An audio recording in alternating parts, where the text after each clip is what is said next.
NEET પરીક્ષા સંબંધી એક મોટા સમાચાર સામે આવ્યા છે। અમદાવાદ સાયબર ક્રાઇમ બ્રાન્ચને ઓનલાઈન ફ્રોડ અને નીટ પરીક્ષા મામલે ચાલી રહેલી છેતરપિંડીના કેસમાં મોટી સફળતા મળી છે। નીટ પરીક્ષાના રિફંડ મામલે વિદ્યાર્થીઓ સાથે છેતરપિંડી કરનાર વધુ એક મુખ્ય આરોપીની બિહારથી ધરપકડ કરવામાં આવી છે। આ સમગ્ર કૌભાંડમાં સાયબર ક્રાઇમે અત્યાર સુધીમાં કુલ 3 આરોપીઓની ધરપકડ કરી હોવાના મહત્વપૂર્ણ સમાચાર।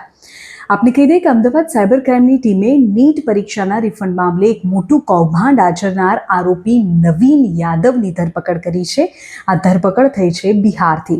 પકડાયેલો આરોપી નવીન યાદવ એ નીટના ઓફિશિયલ લોગિન આઈડીમાં ચેટા કરતો અને પરીક્ષાર્થીઓના રિફંડના પૈસા પોતાના અને તેમના પરિચિતોના બેંક એકાઉન્ટમાં ટ્રાન્સફર કરાવી લેતો। આ તપાસમાં એવું સામે આવ્યું છે કે આ શાતિર આરોપીએ 80થી વધુ પરીક્ષાર્થીઓના રિફંડ મેળવવા માટે ખોટું રજિસ્ટ્રેશન કરાવ્યું। પોતે પરીક્ષાર્થીઓના 1700 રૂપિયા અન્ય એકાઉન્ટમાં મેળવી લઈને મોટી ઠગાઈ આચરી। પ્રાથમિક તપાસમાં અત્યાર સુધીમાં 150થી વધુ વિદ્યાર્થીઓ આ છેતરપિંડીનો ભોગ બન્યા હોય તેવો ખુલાસો થયો છે। આ સમગ્ર fraud social media platform Telegram અને ડુપ્લિકેટ વેબસાઇટના માધ્યમથી ચલાવવામાં આવતું હતું। જો કે આ ઘટના સામે આવ્યા બાદ સત્તાધીશો દ્વારા વેબસાઇટની સુરક્ષામાં વધારો કરવામાં આવ્યો છે। આ સમગ્ર પ્રકરણમાં સાયબર ક્રાઇમે અત્યાર સુધીમાં 3 આરોપીઓની ધરપકડ કરી છે, જેમાં પેપર લીક કેસમાં રાજસ્થાનના 2 અને રિફંડ કેસમાં બિહારના 1 આરોપીની અત્યારે ધરપકડ થઈ છે।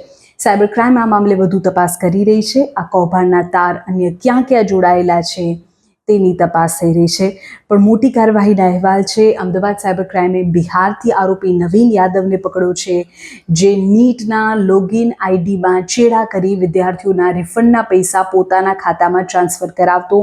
80થી વધુ વિદ્યાર્થીઓના રિફંડમાં તે પોતે જ રજિસ્ટ્રેશન કર્યું અને 150થી વધુ વિદ્યાર્થીઓ સાથે ઠગાઈ થઈ। અત્યાર સુધીમાં કુલ 3 ધરપકડ થઈ છે, જેમાં 2 રાજસ્થાન અને 1 બિહારના આરોપીનો સમાવેશ થાય છે।